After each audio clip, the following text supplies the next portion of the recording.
aquí con nosotros nuestro querido Francisco Gil White, antropólogo, es historiador y también analista político, que hoy nos puede dar mucha claridad acerca del conflicto que estamos viviendo, el conflicto que se llama la guerra entre Hamas y, e Israel. Por favor, Francisco, ¿por qué no iniciamos con una perspectiva histórica explicando qué es Hamas y sus lazos con la OLP y con Irán? ¿Cómo nació Hamas? ¿Cómo es que Hamas gobierna Gaza y todo este entorno geopolítico? Ok, bueno, primero muchas gracias por la invitación, May. El origen de Hamas. Bueno, Hamas es una organización que fue creada por la Hermandad Musulmana. La Hermandad Musulmana es un grupo internacional yihadista que nace originalmente en Egipto. El fundador se llama Hassan al-Banna. Y la meta de la Hermandad Musulmana es el gobierno teocrático en todo el mundo musulmán y la conquista del mundo no musulmán para también integrarlo a un califato mundial. Esa es la meta, digamos, de largo alcance de la Hermandad Musulmana. El mundo en el que ellos quisieran vivir es un mundo en el que solamente hay musulmanes, en donde los infieles todos han sido convertidos al Islam y si no convertidos, exterminados. Entonces, jamás refleja esta ideología en su constitución fundadora, lo que llaman la constitución de Hamas. En inglés le dicen Hamas Covenant. Y son una serie de artículos en donde Hamas explica cuál es su manera de ver el mundo, su cosmovisión, sus metas, sus intenciones con respecto de lo que ellos llaman Palestina y el Estado judío. Y en esa constitución ellos explican que la meta de ellos es destruir el Estado judío en un genocidio. Entonces ellos empiezan su constitución, la abren con una cita del Corán que está hablando de pues, darle crán a los judíos. Esa es Entonces, no no solamente sé, no sé. no solamente el Estado judío, sino los judíos en general. Sí, entonces la orientación ideológica de Hamas es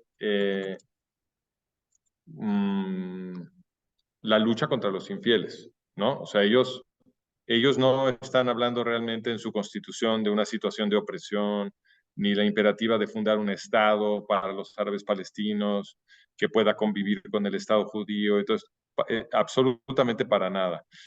A ellos lo que les interesa es erradicar a los infieles de Oriente Medio, que en su mayoría son judíos en esa zona, y entonces ellos lo que quieren es limpiar, digamos, Oriente Medio, hacer una limpieza étnica religiosa de Oriente Medio para que solamente haya una religión que sea el Islam. Entonces los cristianos también están en peligro, los pocos que quedan.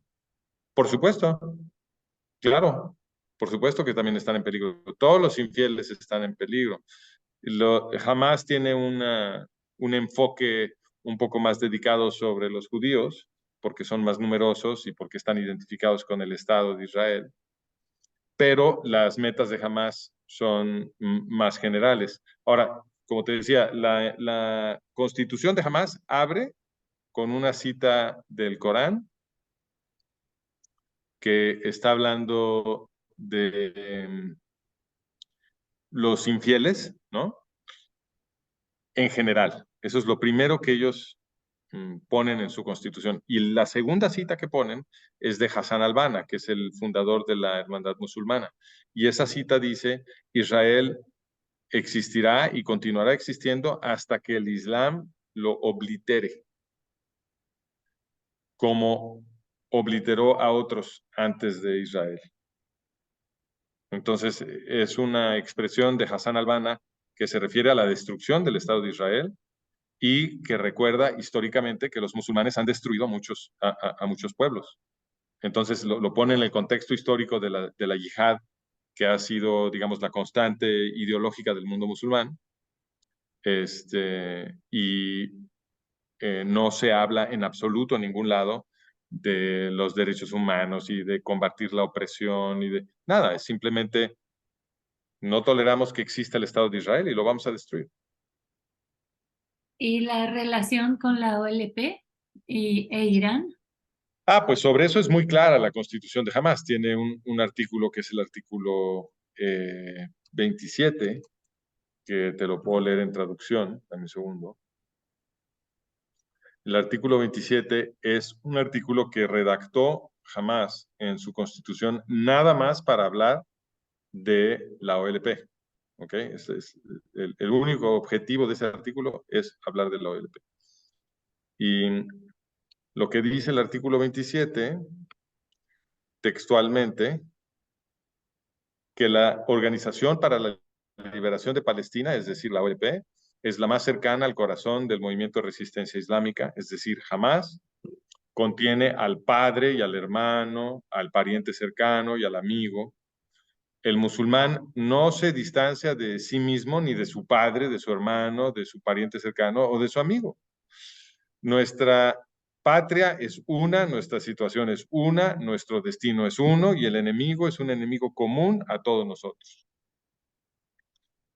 Francisco, Está muy claro, son claro, hermanos, son aliados, son uno, según la constitución de Hamas. Israel desaloja Gaza, quita a todos los judíos y le deja Gaza a la OLP. Esto fue en 2005. Así es. Es que llega a ocupar jamás el territorio de Gaza. Bueno, esto es nuevamente evidencia de la alianza tan estrecha que existe entre OLP Fatah y Hamas, porque tienes razón, cuando Israel desalojó Gaza unilateralmente en el año 2005 y le entregó el territorio de Gaza a los árabes palestinos para que se gobernaran, no se lo entregó a Hamas. Se lo entregaron a OLP Fatah, a lo que ahora llamamos la Autoridad Palestina. Y eso, digamos, empataba marginalmente con la gramática política del momento, aunque de cualquier manera fue muy controvertido, pero, digamos, se podía vender con lo que la gente entendía, porque lo que le habían dicho a la gente era que OLP Fatah y Hamas eran rivales. Y pues darle Gaza a Hamas hubiera sido imposible políticamente, o sea, en Israel nadie lo hubiera aceptado, porque todo el mundo tenía en la cabeza este modelo de que Hamas son los malos, que nunca quieren hacer la paz, que solo quieren matar judíos, mientras que OLP Fatah se supone que es el socio de la paz, que se comprometió a abandonar el terrorismo para negociar la paz a cambio de un territorio, etcétera, ¿no? Entonces, esa representación mediática y académica que ha sido muy influyente, que ha convencido a mucha gente, es, digamos, el envoltorio dentro del cual, el envoltorio narrativo dentro del cual se pugnó por el desalojo de Gaza y se le vendió a los judíos israelíes la idea de que, bueno, pues nos salimos de Gaza y le vamos a demostrar a los árabes palestinos y al mundo que nosotros sí queremos la paz, ¿no? Y con esto vamos a construir para producir un proceso de paz más robusto y que vean que de este lado hay buenas intenciones, ¿no? Entonces salieron de Gaza, no pidieron nada a cambio, pero claro, le tenían que dar Gaza a OLP Fatah, no se lo podían dar a Hamas. Eso hubiera sido inaceptable para el público israelí, dada la narrativa, ¿no? Entonces lo recibe OLP Fatah, que se supone que son los buenos. ¿Y qué hace inmediatamente OLP Fatah? Pues todas las instalaciones que habían construido ahí los judíos israelíes que vivían en Gaza, que fueron desalojados por la fuerza, por el ejército israelí, ellos no se querían ir. Esas instalaciones que ellos habían construido en Gaza, inmediatamente, después de tomar el control de Gaza, OLP Fatah las destruyó. las demolió, las quemó, las hicieron pedazos. Esas instalaciones les hubieran servido, Israel se las estaba regalando. Había casas, había canchas de básquet, había albercas, bibliotecas, en fin, unas instalaciones bellísimas que pudieron haber aprovechado. Se las estaban regalando y lo que hicieron fue irlas a quemar porque apestaban a judío. Y esto lo que demuestra es el profundo racismo que también hay en OLP Fatah, que se supone que son los buenos, ¿no? Bueno, 2 años después, sucedió algo muy interesante. 2 años después hubo una supuesta pelea entre OLP Fatah y Hamas. Y sobre esto tenemos un artículo, si quieres luego ponemos la liga en la descripción. Y en esa supuesta pelea,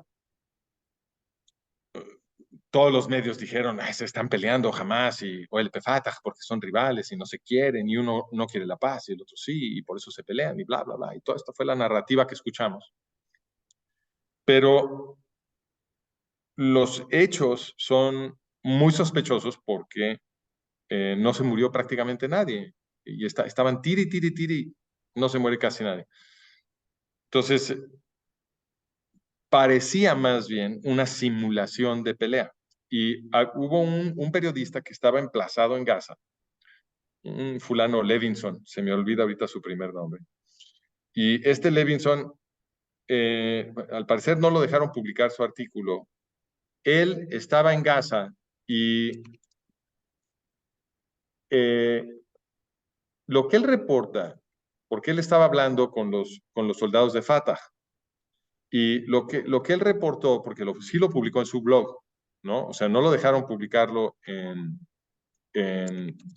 no sé si era no, era el Sunday Telegraph, perdón. Él era reportero del Sunday Telegraph y se llamaba Charles Levinson. Y entonces él, platicando con los soldados de Fatah, le dijeron, ¿sabes qué? No nos dejaron pelear. ¿Cómo que no los dejaron pelear? Sí, ¿no? No nos dejaron pelear, nos dieron órdenes de no disparar, de entregar las instalaciones.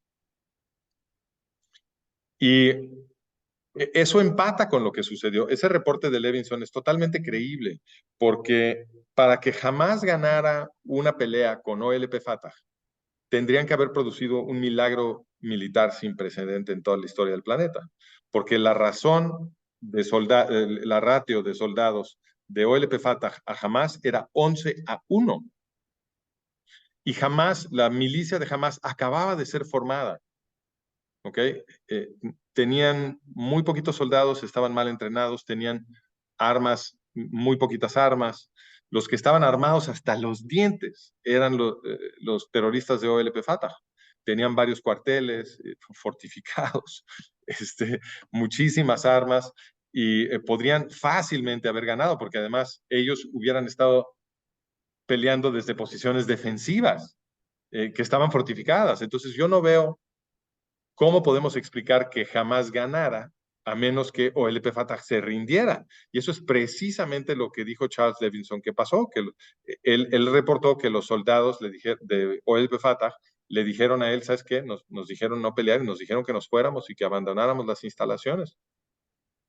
Así sí puede ganar jamás. Entonces, si colocamos esto en el contexto de lo que te estaba platicando antes, pues todo tiene sentido, porque la representación que nos hacen en los medios y que hacen los académicos de esta supuesta rivalidad entre OLP Fatah y Hamas, no la ves, esa rivalidad no la ves cuando investigas lo que ellos se dicen unos a otros en árabe, ¿no? Entonces, por ejemplo, la constitución de Hamas dice, somos hermanos y nunca nos vamos a pelear. ¿Cómo nos vamos a pelear con OLP Fatah si somos lo mismo? Dice la constitución de Hamas. Si les creemos eso, si les creemos le creemos a la constitución de Hamas, pues entonces lo que pasó en 2007, que es esta simulación de pelea, tiene perfecto sentido. OLP Fatah simplemente le estaba regalando Gaza a Hamas para que Hamas la pudiera convertir en un estado teocrático terrorista y utilizar ese territorio y esas instalaciones para empezar a atacar a Israel, que es la meta conjunta tanto de Hamas como de OLP Fatah. Ambas organizaciones están buscando la destrucción del Estado de Israel. Entonces, ¿por qué están tan callados ahorita? OLP Fatah.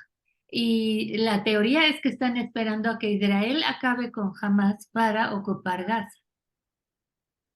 Ah, bueno, eso seguro va a pasar, porque esto siempre pasa. Entonces, seguro si se consigue la derrota total de Hamas, lo que va a suceder inmediatamente después es que todo el mundo va a decir, bueno, entonces ahora sí, vamos ya concluyendo El Estado palestino. el tratado, si vamos concluyendo todo el proceso de Oslo que quedó interrumpido y vamos creando el Estado árabe palestino, porque esto que acaba de pasar es porque no habíamos terminado ese proceso. Esa es la interpretación que le van a vender a todo mundo. De mí te acuerdas.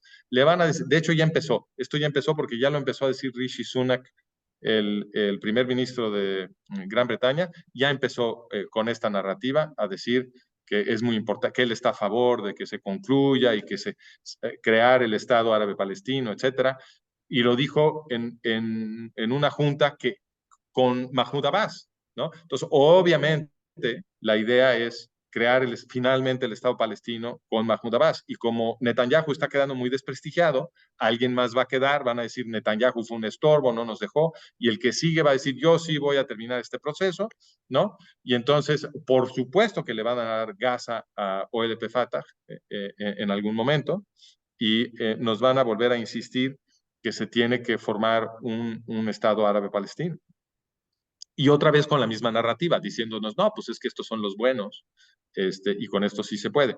Y yo creo que esa es la principal razón de que OLP Fatah ha estado calladito. La otra razón es que si OLP Fatah ahorita participara en los ataques de Hamas y se uniera a los ataques de Hamas, pues le daría una excusa al Estado israelí de hacer lo mismo que están haciendo en Gaza con la infraestructura de OLP Fatah en Judea y Samaria. Y en ese caso, si Israel obtuviera una victoria total, tanto contra Hamas como contra OLP Fatah, pues entonces sí, ya no quedaría nada de estos grupos terroristas que están arriba, adentro de Israel, y habría una oportunidad de ayudar a los árabes palestinos a empezarse a liberar de estas organizaciones que los han lastimado tanto, y entonces sí podría florecer la paz en Israel. Pero eso no es lo que le interesa ni a OLP Fatah, ni a Irán, ni a Hezbollah, ni a Estados Unidos, ni a Rusia, ni a ninguno de estos poderes que han estado pugne y pugne por la creación de un Estado árabe palestino. Entonces, seguro lo que tú estás diciendo es cierto, y en cuanto termine este conflicto o cuando se calme este conflicto, va a empezar otra vez el estribillo de que se tiene que crear un Estado árabe palestino y, por supuesto, que se va a alegar que ese Estado árabe palestino lo tiene que gobernar OLP Fatah, lo cual va a ser terrible porque OLP Fatah y Hamas son exactamente lo mismo. Ok, y aquí estamos hablando también de Irán, acabas de decir. ¿Cuál es la relación de los palestinos e Irán? Bueno, tus preguntas están obviamente siguiendo un orden brillante porque cada pregunta es la continuación perfecta del tema que acabamos de discutir. Te felicito. Porque sí, lo que demuestra que OLP Fatah y Hamas son exactamente lo mismo es que tenemos a Irán apoyando muchísimo a Hamas, por un lado, ¿cierto? Entonces, todo el mundo está consciente de que Hamas está recibiendo financiamiento, armas, entrenamiento, etcétera, de Irán, apoyo moral, apoyo diplomático, todo. Y entonces, pues la gente dice, claro, porque Irán es el malo, Irán tiene un gobierno yihadista, teocrático musulmán, que exporta terrorismo a todo el mundo y que en voz alta dice, cada mes lo renuevan su promesa de destruir el Estado de Israel en un genocidio gozoso, ¿no? Es parte de la cultura oficial del Estado iraní, la destrucción de Israel. Entonces, cuando uno ve esta conexión entre Irán y Hamas, uno dice, bueno, pues claro, Hamas son malos porque son de cierta forma una extensión de Irán y Irán es muy malo porque quiere destruir a Israel en un genocidio gozoso. Lo que la gente no tiene en el radar, porque ha sido borrado de la historia occidental, es que de hecho la relación entre OLP Fatah e Irán es todavía más estrecha que entre Hamas e Irán, porque OLP Fatah es el creador de Irán. OLP Fatah estuvo entrenando y armando hasta los dientes a las guerrillas de Ayatollah Khomeini en campos de entrenamiento en Líbano durante los años 1970. Y fue gracias a ese entrenamiento y a esos armas que contribuyó OLP Fatah que Ayatollah Khomeini pudo hacer su revolución iraní en 1979. ¿Ok? Entonces, ¿cuál es la relación entre OLP Fatah e Irán? Bueno, pues una manera de describirla es que OLP Fatah es el papá de Irán. Así de importante es OLP Fatah. Patrocinado. Es el que creó Irán. Del Si no, Estado teocrático, del Estado. así es. Si no OLP Fatah, el Irán de Ayatollah Khomeini no se hubiera fundado. Entonces, y de hecho, Mahmoud Abbas y Yasser Arafat fueron los invitados de honor cuando triunfó la revolución iraní de Khomeini. Khomeini mandó un avión para que se los trajeran a Teherán a festejar con él la revolución iraní. Fueron los primeros dignatarios en ser invitados a festejar con Khomeini. A Arafat lo recibieron como si fuera el Mesías en Irán. Las muchedumbres lo levantaban y gritaban Arafat, Khomeini, y la gente se disputaba el kafille de Arafat como si fuera la reliquia de un santo. Una cosa impresionante la llegada de Arafat a Teherán. Era, bueno, pero casi que el Mesías, el Mahdi, ¿no? Porque los términos allá son distintos. Era como si fuera el Mahdi, así lo recibieron, o Mahdi, no sé cómo se pronuncia. Y eh, inmediatamente después de llegar a Irán, a Teherán, Yasser Arafat y Mahmoud Abbas pusieron manos a la obra con algunos otros directivos de la OLP para ayudarle a los iraníes a formar Savama, que es el servicio secreto iraní, es el que se encarga de oprimir a la población iraní, y también les ayudaron a crear la Guardia Revolucionaria iraní, que es la que se encarga de exportar terrorismo a todo el mundo, y es la creadora de Hezbollah. Entonces, lo que vemos aquí, o sea, este conjunto de hechos, lo que nos revela es que y una de las cosas que decían en voz alta, porque a esto iba, una de las cosas que decían en voz alta a medios inmediatamente después de la revolución iraní era que las metas de OLP Fatah y las metas de Irán eran lo mismo. Bueno, pues ¿cuál es la meta de Irán? Es la destrucción genocida del Estado de Israel. Entonces, si las metas de Irán y de OLP Fatah son lo mismo, pues ya conocemos a OLP ¿Por Fatah. qué, Francisco? ¿Por qué Irán quiere destruir a Israel? Bueno, Irán quiere destruir Israel porque, bueno, no Irán, ¿eh? Es importante ya no hablar así, porque Ya no hablar de Irán, sino de el Estado teocrático. eso, de la clase gobernante iraní, porque yo creo que de hecho, yo sospecho que hay muchos aliados de Israel en la población iraní, ¿eh? Lo sospecho porque hemos visto, por ejemplo, en las protestas después de la muerte de Mahsa Amini, que pues hay muchísima gente que se opone a ese régimen, que se siente oprimida por el gobierno teocrático iraní. Y yo creo que esa gente prefiere no ser empinada a una guerra destructiva con Israel. Digamos que es la República Islámica de Irán. Sí, el gobierno iraní es el que es enemigo de Israel. Yo creo que Israel tiene muchos aliados en la población iraní, pero sin duda el gobierno teocrático iraní es enemigo de Israel. Entonces, y esa precisión es importante porque lo que informa esta urgencia, esta obstinación, obcecación de Obsesión, obsesión de obsesión, Irán sí, con Israel. exacto. ¿Por Eso qué? viene de que son musulmanes radicales. Eso viene del aspecto teocrático, fundamentalista, yihadista, que caracteriza la ideología de los gobernantes de Irán.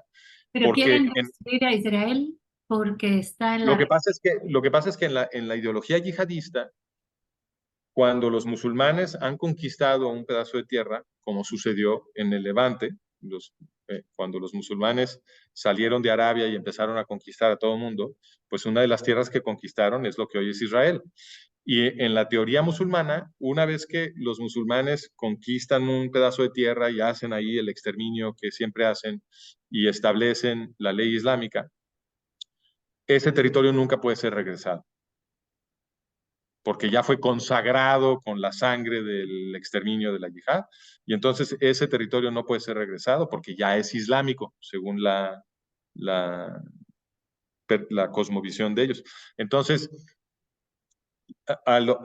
por supuesto que hacen exterminios, eso es parte de la ideología de la yihad, pero si eres judío o eres cristiano, entonces se te permite, se te perdona la vida siempre y cuando firmes un contrato que se llama la DIMA.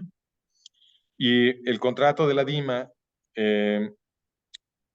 lo que hace es convertir a los judíos y cristianos que están de acuerdo en firmarlo en semiesclavos de los musulmanes. Entonces, de ahí en adelante ellos tienen que soportar una serie de vejaciones a sus derechos y a sus libertades, algunas bastante extremas.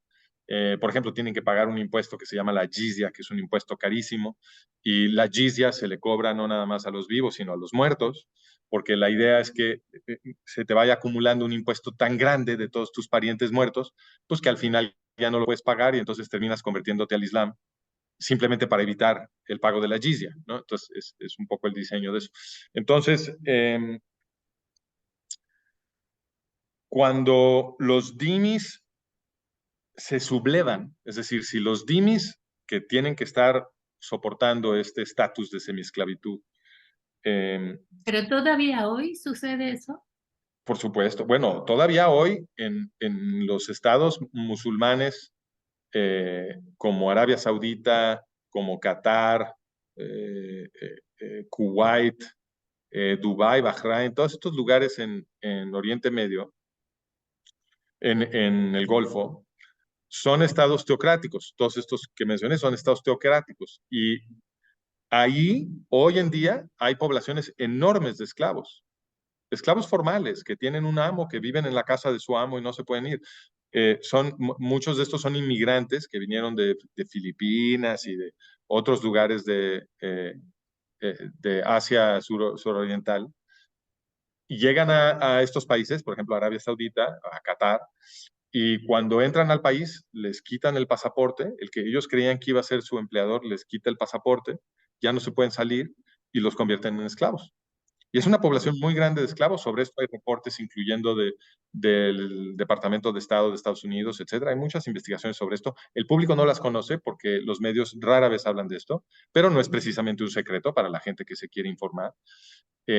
Hay artículos de Wikipedia sobre esto que la gente puede ir a consultar. Es impresionante que todavía haya esclavitud hoy en día en estos estados. Sí, Ahora, pero es que, espérame, es que esta es la ideología del Islam ortodoxo, de lo que en Occidente llamamos el Islam radical, que simplemente es el Islam ortodoxo. Y entonces, en la ideología ortodoxa, cuando el dhimmi, el judío o el cristiano que tiene que estar aguantando este estatus de semiesclavo, se queja, se subleva, se reactiva automáticamente la yihad.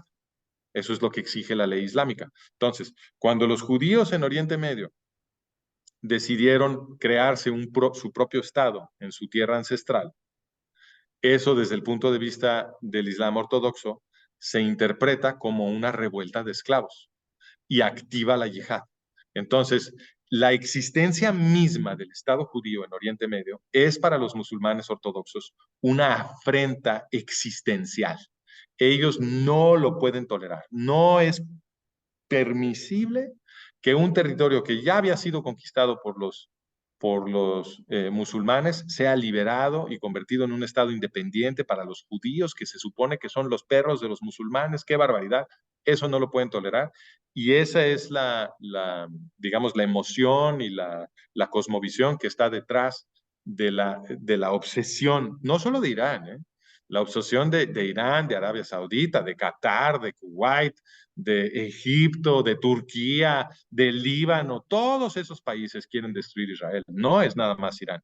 Lo que pasa es que Irán se ha vuelto muy poderoso y Irán tiene una proyección mediática muy vistosa y entonces se ha escogido a Irán digamos, en la narrativa mediática y académica como el principal antagonista de Israel. Y es cierto que Irán está trabajando duro para destruir Israel y tiene varios satélites que utiliza, como Hezbollah, como Hamas, como LP Fatah, para mover fichas y tratar de ir preparando el terreno para la destrucción final del Estado de Israel. Y aquí tenemos una foto histórica después que inicia la guerra Hamas-Israel. Hay una foto de Rusia recibiendo a los representantes de Hamas y de Irán. ¿Qué tiene que ver Rusia ahí? Bueno, la respuesta corta es que Rusia tiene ya varios años eh, haciendo mucha política exterior a favor de Irán, ¿no? Entonces ya esto ya tiene algo de tradición, ya son pues por lo menos 15 años, creo yo, que en Rusia ha estado enérgicamente haciendo política exterior favorable a Irán. Entonces, pues este sería un caso más de esa política, ¿no? Eh, quizá lo que te interesa explicar es por qué le interesaría a Rusia trabajar con Irán para la destrucción de Claro, Israel. porque hemos visto que en algunos ataques de Israel a Siria hay bases rusas y hay un cierto como acuerdo de Israel con Rusia, avisarles, oigan, vamos a atacar la base iraní, los rusos se salen, Israel ataca. Entonces, la relación Israel-Rusia no parece ser tan mala como para que Rusia la quiera acabar. Bueno, no creo que eso que acabas de describir nos hable de una buena relación entre Israel y Rusia. Yo creo que más bien nos habla de que Israel prefiere no generar una situación en la que Rusia tendría una excusa para atacar a Israel. Yo creo que más bien se También trata de eso. en el conflicto Ucrania-Rusia vimos los israelíes actuar con mucha cautela. Sí, Cuanto a pero también es cierto que no importa qué hagan los judíos, siempre, eh, siempre van a ser identificados como el malo. Entonces, aunque Israel hubiera apoyado a Rusia en el conflicto entre Rusia y Ucrania, aunque la posición de Israel hubiera sido, estamos totalmente con los rusos y totalmente en contra de los ucranianos, eh, en este conflicto con Hamas, Rusia estaría diciendo que tiene que haber un cese al fuego porque se están muriendo muchos civiles. Igualito que es exactamente lo mismo que está diciendo ahorita. Eso está diciendo Rusia ahorita. Entonces, ¿a Rusia le importa que se mueran árabes civiles? ¿Por qué? ¿Por qué le importa a Rusia? Si no le importa que se mueran civiles en Ucrania, ¿por qué le importa que se mueran árabes civiles en... La respuesta es, no le importa. Claro que no le importa. Lo que pasa es que tienen un interés en la destrucción de Israel. Y entonces, si Israel acaba por completo con Hamas, pues eso vuelve más difícil la destrucción de Israel, todo esto que se ha venido preparando, todas las esquinas del terreno que se han ido acomodando, pues ahí se pierde una esquina. Entonces, el interés de Rusia, en mi opinión, es no, que no se pierda eso, porque si no, ¿a qué horas vamos a destruir Israel? ¿No? Pero la siguiente pregunta sería, bueno, ¿y por qué le importa a Rusia destruir Israel? Ya explicamos las razones de Irán, pero sí, ¿cuál es la razón de Rusia? De hecho, es la misma razón. No estoy diciendo que Putin sea musulmán, lo que estoy diciendo es que la razón profunda de que en la ley islámica no se tolere este tipo de cosas y que los musulmanes ortodoxos estén empecinados en la destrucción de Israel, tiene que ver con que el estilo de gobierno, la filosofía de gobierno del Islam ortodoxo, o el Islam radical, como lo llamamos en Occidente, pero es lo mismo, es el totalitarismo. O sea, el Islam ortodoxo es totalitario, no hay ninguna separación entre mezquita y Estado. Y de hecho hay toda una teoría de que el Estado tiene que ser teocrático y totalitario, porque no se le permite a los musulmanes disentir. De hecho, también es parte de la ley islámica que si alguien se convierte a otra religión, alguien que era musulmán, o alguien se vuelve un apóstata, se vuelve un ateo, entonces la ley islámica dice que el que mate a un apóstata se gana el cielo, ¿no? Entonces hay digamos, la experiencia social de vivir en una sociedad islámica ortodoxa como Irán es muy parecida a la experiencia social de vivir en la Unión Soviética, porque en la Unión Soviética tampoco te podías salir del huacal. Y si tú expresabas opiniones que fueran distintas a las del Politburó que te estaba gobernando, pues entonces tú te arriesgabas a que cualquier vecino o inclusive tus parientes, tus hijos, el que fuera, te podía señalar como un supuesto imperialista capitalista y vámonos, te vas al campo de trabajo o algo peor, Pero ¿no? ya no Entonces, existe la Unión Soviética. perdón. Pero ya no existe la Unión Ya no Soviética. existe la Unión Soviética, es verdad, pero claramente la Rusia de Putin sí va cada vez más en la dirección del totalitarismo.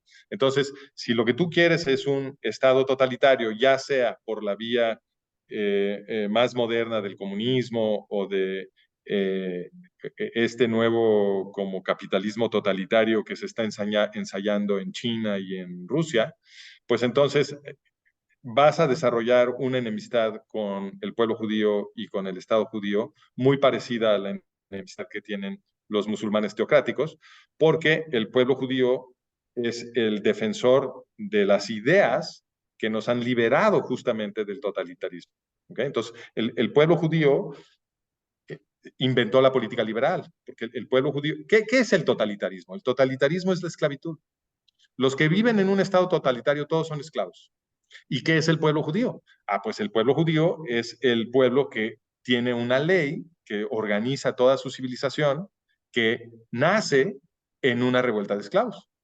La tradición del Éxodo nos habla de los israelitas en Egipto, que eran esclavos del faraón, y entonces se organiza, su líder, Moisés, ayudado de la deidad, arma una revuelta para que se escapen esos esclavos, y una vez que los esclavos están en el desierto del Sinaí ya en libertad, reciben una ley que está diseñada para protegerlos de la opresión. Y esa ley y esa historia y el ejemplo de la sociedad judía en Occidente es justo lo que a través de los siglos ha tenido ese impacto liberando la política.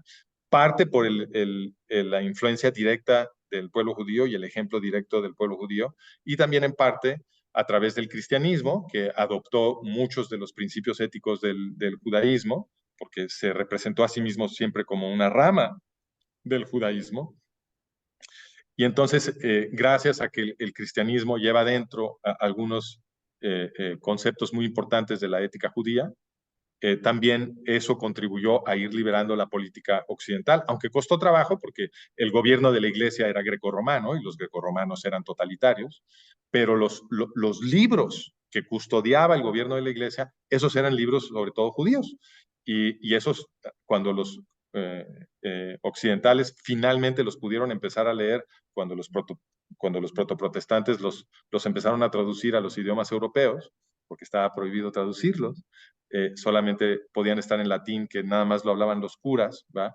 Pero cuando algunos disidentes cristianos dijeron, no, no, no, nosotros tenemos que poder leer nuestros libros sagrados y los empezaron a traducir, pues eso empezó a producir revoluciones en Europa y a lo largo de algunos siglos, finalmente, las revoluciones modernas que establecieron la democracia. Entonces, todos estos eh, clases gobernantes que están buscando establecer el totalitarismo entienden esta trayectoria histórica. Ellos saben que el pensamiento judío y el contenido de la Biblia y el ejemplo de los judíos en Occidente ha sido el motor de la liberalización de la política occidental y de la liberación de los pueblos europeos. Ellos lo entienden perfectamente. Entonces, ¿cuál es la motivación de atacar al pueblo judío y el Estado de Israel? Es esa. El pueblo de Israel y el Estado judío son el faro de las naciones, como lo dijo Isaías hace 2500 años. Entonces, eh, no solamente con esto explicamos lo que está pasando en el mundo moderno, con esto explicamos todas las persecuciones y matanzas y conversiones forzadas que han sucedido en siglos anteriores. Es decir, todos los esfuerzos de desaparecer el pueblo judío tienen en su base la misma motivación, evitar que los pueblos se liberen, porque estas clases gobernantes lo que quieren son esclavos. Pues si pasemos ahora a la guerra que nos ocupa en este momento. ¿Por qué crees, Francisco, que jamás lanzó el ataque contra Israel? el 7 de octubre. ¿Qué motivaciones tenía para hacerlo específicamente en este momento, no antes y no después? Bueno, yo creo que se escogió una fecha en la que bueno, podríamos decir que es una fecha para ellos simbólica, porque se conmemora en esa fecha, si no estoy equivocado, la guerra de 1973, Sí, ¿cierto? sí. Entonces, tiene ese peso simbólico para ellos. Pero ¿qué Y, vieron, qué debilidad vieron en este momento para poder... eso lo desconozco. Esa es información que yo no tengo, pero obviamente podemos especular y creo que una cosa que es relativamente obvia es que alguna información deben haber tenido sobre lo desprotegida que estaba esa frontera, ¿no? Porque es demasiada casualidad. Entonces se habla mucho de las fallas de la inteligencia israelí, presuntas fallas, porque ya realmente no sabemos qué pasó, pero como mínimo son fallas de inteligencia. Digamos que esa es la hipótesis más inocente de lo que pasó, es que hubo unas fallas de inteligencia históricas ese día y en el periodo justo antes, ¿no? Pero de lo que no se está hablando tanto es del acierto de inteligencia de Hamas. O sea, porque Hamas obviamente estaba enterado de que este era un buen momento para penetrar Israel, ¿no? Entonces, para mi comprensión es relativamente obvio que había buena inteligencia del lado de Hamas sobre la vulnerabilidad de esa frontera y no sé qué otra razón habría para esta fecha en particular, pero me imagino que esa es la más importante porque fuera del valor simbólico eh, de la guerra de 73, obviamente lo más importante es la cuestión táctica. Vas a poder entrar o no, ¿no? Y entonces, pues las condiciones tienen que ser favorables para que entres. Ahora, después de explicarnos todo este contexto geopolítico, ¿ves posible que esta guerra se expanda más en la región con un involucramiento más directo de Hezbollah y quizás de Irán? Sí es posible, pero a estas alturas yo lo considero poco probable, a pesar de la declaración de guerra de Yemen y de un puñado de misiles que enviaron desde Yemen, lo considero poco Fue una probable. declaración de los hutíes, no de Yemen como tal. Bueno, de los hutíes, perdón, gracias por la aclaración, tienes toda la razón, fue la declaración de los hutíes. Eh, Creo que es poco probable porque, por un lado, los misiles que aventaron los hutíes, de cierta forma, es asombroso que puedan lanzar misiles de estos. O sea, quiere decir que los hutíes ya están armados hasta los dientes, porque se supone que esas son armas que solo tiene un Estado. Entonces, es asombroso que puedan aventar este tipo de misiles contra Israel. Pero el sistema Arrow de Israel, pues sí pudo con esos misiles, lo cual también es asombroso. Porque una cosa es utilizar el Iron Dome para parar los misiles de Hamas, y una cosa muy distinta es tirar un misil de crucero como el que aventaron los Houthis. Y para eso Israel tenía un sistema, que es el sistema Arrow, pero nunca había sido probado en un conflicto caliente.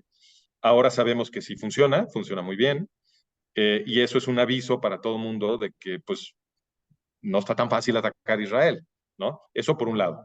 Por otro lado, hemos visto que está muy molesto Khaled Meshal con Hezbollah, se ha estado quejando en público de que por qué no han apoyado a Hamas, por qué no lanzaron un ataque desde el norte conjunto con ellos, etcétera.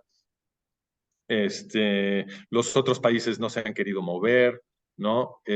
A pesar de que están gritando genocidio supuestamente en Gaza, ¿no? Que es la acusación más grave que podrían hacer contra Israel. De todas maneras, no se han movido.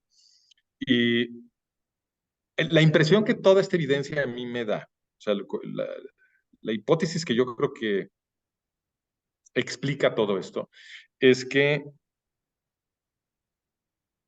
no era este precisamente el plan. Y esto ha pasado más de una vez. Cuando tú tienes una organización terrorista cuyas bases han sido adoctrinadas en el odio más consumado y están realmente sedientas de verter sangre judía, ¿no? Es gente cuya psicología ha sido destruida y lo único que anhelan es matar judíos. Pues esta gente es difícil de controlar sobre el terreno, ¿no? Se te pueden salir de las manos. Y la hipótesis que a mí me gusta, que pudiera estar equivocada, pero que pues por lo menos parece ser consistente con mucha de la evidencia que estamos viendo, es que la operación que iba a hacer Hamas originalmente no era de la envergadura que fue. O sea, yo creo que el plan original era entrar, matar a algunas personas, secuestrar a muchas, pero no hacer una carnicería del tamaño que hicieron. O sea, porque sí fue extraordinario lo que hicieron.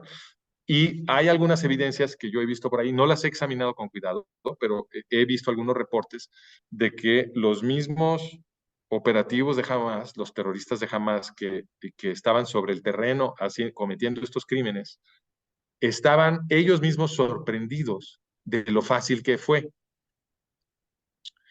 No sé si tú hayas visto estos reportes, May. Sí, sí, Pero sí. yo escuché que que se habían capturado conversaciones y en algunos de los intercambios con sus jefes y demás, ellos estaban muy sorprendidos de lo fácil que fue entrar a Israel y de la poca resistencia que se encontraron. Y fue en ese momento, creo yo, que se volvieron locos. Dijeron, entonces nadie va a defender a estos cochinos judíos, pues me los voy a sonar a todos. Y porque como ya están desquiciados, ahí dijeron, bueno, pues me voy a cubrir de gloria como guerrero musulmán, voy a matar a todos estos infieles, me voy a ir al cielo.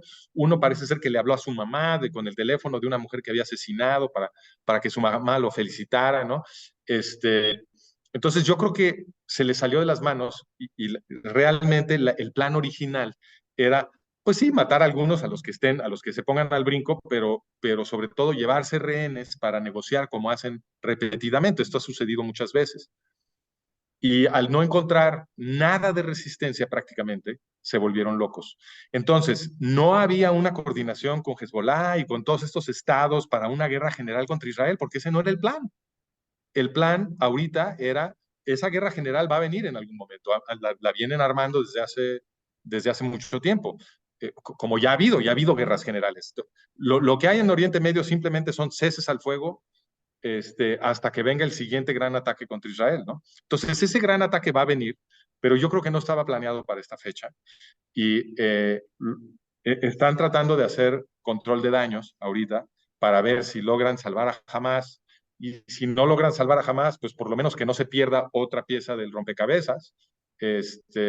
Entonces es muy importante que ahorita que Hezbollah no se vuelva loco y no empiece a atacar, porque si hacen eso, pues le dan la excusa a Israel de entrar a destruir Hezbollah y entonces se pierden dos fichas en el tablero en vez de nada más una, ¿no? Entonces esa sería mi interpretación. Por supuesto puedo estar equivocado, pero creo que es consistente con la evidencia que estamos viendo. Ahora, los críticos de Netanyahu lo acusan de haber mantenido fuerte a Hamas a lo largo de más de una década a fin de tener debilitada la autoridad palestina, una táctica de divide y vencerás. Incluso hay teorías que Israel creó Hamas, ¿no? Ellos argumentan que hacerlo lo hizo Netanyahu para que no exista un Estado palestino. ¿Qué opinas al respecto? Bueno, son varias cosas. Primero, entonces lo primero sería contestar si es cierto que Netanyahu, bueno, vámonos históricamente. Entonces, ¿es o no cierto que Israel creó Hamas? No, es perfectamente falso. Esto es un rumor que fue eh, sembrado por la inteligencia estadounidense. Esto lo hizo la CIA. Eh, ¿Cuándo empezó esto? Te puedo decir exactamente cuándo empezó. Mira, esto fue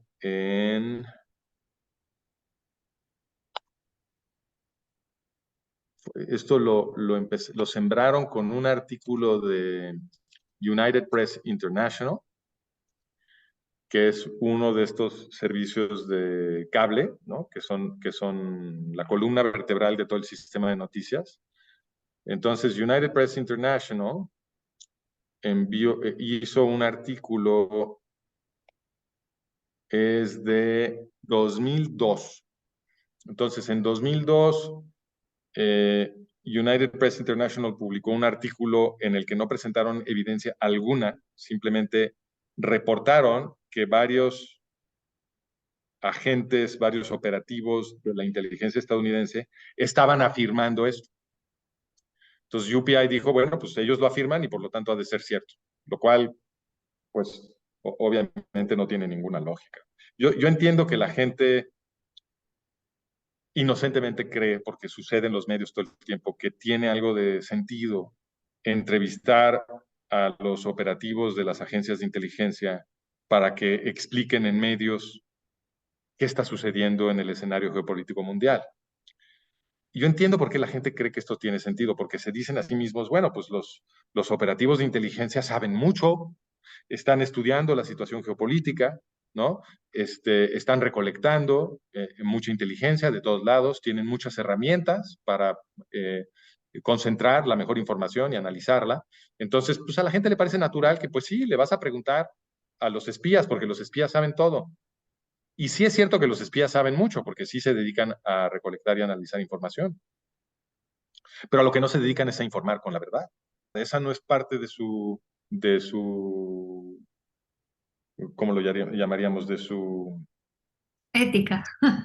No, la palabra que quiero es su función en el organigrama de un espía no es informar con la verdad. Por el contrario, el espía a lo que se dedica es a timar al público.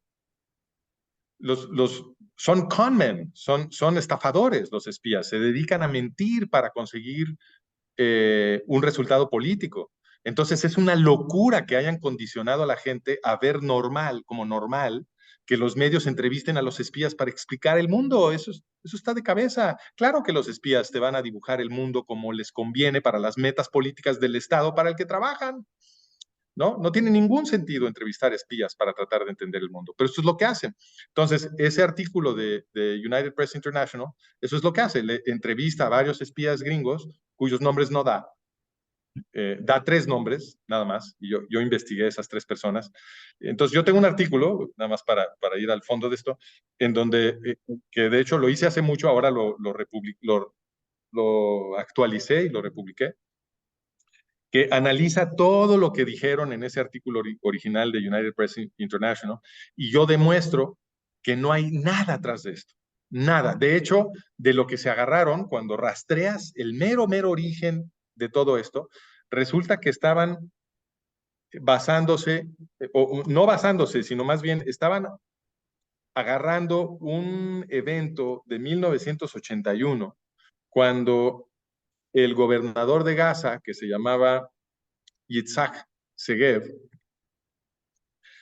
estuvo apoyando a algunas mezquitas en Gaza, porque el imam de Gaza, que era un clérigo musulmán muy prestigiado, por eso le decían el imam de Gaza, lo identificaban con todo el territorio, él de hecho estaba bregando por la paz. Él había encabezado una delegación que viajó a Egipto a apoyar a Anwar Sadat en su firma del Tratado de Paz con Menachem Begin. Ese lo había apoyado Husandar, que era el imam de Gaza. Entonces, y cuando regresó de Egipto a Gaza, después de haber hecho todo esto, la OLP lo asesinó. Lo asesinó por estar apoyando la paz. Entonces, ¿a quién estaba apoyando Yitzhak Segev en 1981? A los seguidores del imam de Gaza, que querían la paz, que estaban muy valientemente defendiendo la paz, porque Husandar pagó con su vida por esto, ¿no? Entonces, eso era lo que estaba apoyando Yitzhak Segev en 1981. No estaban apoyando a Hamas, porque, ¿qué crees? Hamas no existía. A Hamas lo crearon en 1987, en la primera intifada. Entonces, cuando yo rastreé de qué se estaban agarrando para decir que Israel creó Hamas, lo único que había atrás de esto era que Segev en 81 le había dado algo de apoyo a las mezquitas de Gaza, pero el contexto, una vez que lo investigas, es este. El contexto es que el imam de Gaza y la gente que lo seguía estaban apoyando el Tratado de Paz de Egipto con Israel, mientras que la OLP quería destruir ese tratado de paz porque el interés de la OLP era la destrucción de Israel. Entonces, en ese momento histórico, el gobierno de Israel apoyó a unas mezquitas en Gaza. ¿Por qué? Porque esas mezquitas estaban apoyando la paz en contra de la OLP. Eso después, con la transformación que hicieron los espías gringos, se convirtió en la narrativa de que Israel supuestamente había creado Hamas para que OLP Fatah tuviera un rival. Pero todo eso es absurdo. Ya dijimos antes en este programa que no hay ninguna rivalidad entre Hamas y OLP Fatah. Ninguna. Desde el principio, Hamas es el mero hermano de OLP Fatah. Entonces, eso es totalmente falso, pero eso no detiene a nadie porque desde hace 2500 años, o por lo menos desde hace 2000 años, desde que nos volvimos una civilización cristiana en Occidente, fundada sobre la acusación de que los judíos supuestamente mataron a Dios, pues la gente cree cualquier acusación contra los judíos. Entonces no necesitas documentar nada. Nada más le preguntas a algunos espías, los espías dicen Israel crea un Hamas, y esto al siguiente día se convierte en un rumor que todo el mundo repite como algo demostrado. Ya está en boca de los mandatarios de distintos países. Gustavo Petro hace un par de semanas dijo a medios que lo mismo, que Israel supuestamente había creado Hamas. ¿Y para qué se usa esta acusación? Para que la gente diga, pues entonces se lo merecieron, ¿no? Si ellos crearon Hamas, pues entonces se merecen todo lo que está pasando, porque así funciona el antisemitismo. Bueno, entonces esa es la primera pregunta. La segunda es si Netanyahu ha estado apoyando a Hamas para fortalecerlo en contra de OLP Fatah. Ya lo contestamos. Fortalecer a Hamas no debilita a OLP Fatah, son lo mismo. OLP Fatah le entregó Gaza a Hamas como parte de una estrategia conjunta que tienen todos con Irán, porque todos son Irán. OLP Fatah creó Irán. Entonces, no es cierto, no es cierto que no necesariamente es falso que Netanyahu ha estado permitiendo el crecimiento de Hamas. Eso no necesariamente es falso. Esa acusación pudiera ser cierta. ¿Y Lo por que qué es lo haría? totalmente, lo que es totalmente falso es que lo hubiera hecho para contrarrestar a OLP Fatah. Eso no tiene ningún sentido porque son lo mismo. Pero sin duda es cierto, en mi opinión, que Netanyahu no ha hecho mucho para mermar el poderío de Hamas en Gaza. Nada, pues no han hecho más que armarse hasta los dientes. Y eso pasó, todo eso sucedió bajo las narices de Netanyahu. Entonces, yo creo que esa crítica a Netanyahu, o sea, la crítica que sí es razonable contra Netanyahu es que no ha estado protegiendo a los israelíes, porque sin duda Hamas se ha vuelto muy poderosa en estos últimos años. Mira nada más lo que acaban de hacer. Y está todo el territorio de Gaza ya perforado de túneles que han estado construyendo, de hecho, con materiales que Israel le ha enviado a Gaza, ¿no? Entonces, pues tendrías que decir que la inteligencia israelí no sirve para nada, que no están enterados de que el cemento que mandan a Gaza lo usan para construir túneles terroristas, que no están enterados de que la tubería que enviaron a Gaza supuestamente para que construyeran acueductos y abastecer de agua a la población de Gaza, la estuvieron cortando y convirtiéndola en misiles para atacar a los civiles israelíes. Tendrían que no estar enterados de eso también, pero qué barbaridad, si jamás hace videos para presumir que eso es lo que están haciendo con estos materiales, ¿no? Entonces, yo creo que es más razonable decir que sí están enterados y que no han hecho un buen trabajo de debilitar a Hamas y proteger a la población civil israelí. Y ahora, ¿cuál es tu opinión de las comparaciones que se han hecho de Hamas con los nazis, las alusiones al holocausto, que se han hecho a lo largo de este mes? ¿Son sostenibles? Bueno, yo mismo he hecho esas comparaciones. Yo creo que la ideología de Hamas y la ideología de los nazis alemanes, como lo he dicho en otros foros, es indistinguible, excepto por el detalle cosmético de que la ideología de Hamas está anclada en un argumento teológico, mientras que la ideología de los nazis alemanes está anclada en un argumento pseudocientífico. Pero en ambos casos se agarran de mentiras históricas y en ambos casos la meta es la meta final de exterminar al pueblo judío. Entonces, pues las diferencias que tienen a mí me parecen cosméticas. Lo que es fundamental es que son movimientos genocidas, antisemitas, y que en ambos casos lo que pretenden es construir un mundo totalitario donde todos vamos a ser esclavos. Y ahora hablemos finalmente del antisemitismo. Las manifestaciones a favor de los palestinos son masivas. El antisemitismo ha incrementado un 500% en comparación con el año pasado, según la Organización Sionista Mundial. Y pareciera ¿Cierto? que el apoyo a Israel tras la masacre ha pasado, ya se ha reducido al mínimo. ¿Qué piensas acerca de este escenario que vivimos? Bueno, yo creo que hay mucho más apoyo a Israel de lo que parece. Yo creo que hay mucha gente asustada, agachada, que está intimidada por estas manifestaciones a favor de Hamas. Es importante precisar que son manifestaciones a favor de Hamas, no son manifestaciones a favor del pueblo árabe palestino, porque si fueran manifestaciones a favor de los árabes palestinos, serían manifestaciones en contra de Hamas. Nadie le hace más daño a los árabes palestinos que Hamas. Entonces, son manifestaciones a favor de Hamas, independientemente de lo que digan en las calles, son a favor de Hamas, porque el que realmente se preocupa por los árabes palestinos es un opositor de Hamas. No puedes estar a favor de nada de Hamas y al mismo tiempo decir que estás defendiendo a los árabes palestinos. Entonces, yo creo que estas manifestaciones a favor de Hamas han asustado a mucha gente que sí está a favor de Israel. Y entonces la foto que nos llevamos de las calles es una que nos da una impresión engañosa de la relación de fuerzas.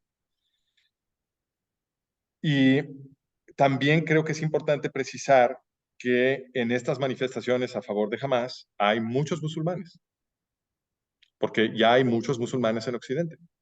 Y ellos son la punta de lanza que organiza estas manifestaciones y una proporción importante de la gente que se está manifestando son musulmanes.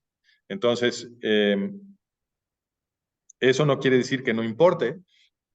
Claro que es importante y preocupante que haya multitudes gigantescas protestando y haciendo disturbios a favor de Hamas. No lo quiero minimizar, pero sí quiero matizar porque esta gente que está protestando es gente que está siendo igualmente adoctrinada en las mezquitas, porque las mezquitas que se han construido en Occidente, sobre todo en Europa, pero también en Estados Unidos, son mezquitas que se financian con dinero de los estados yihadistas. O sea, los que construyen estas mezquitas son los estados de Qatar y de Kuwait, Arabia Saudita, Turquía, inclusive algunas las ha construido Irán.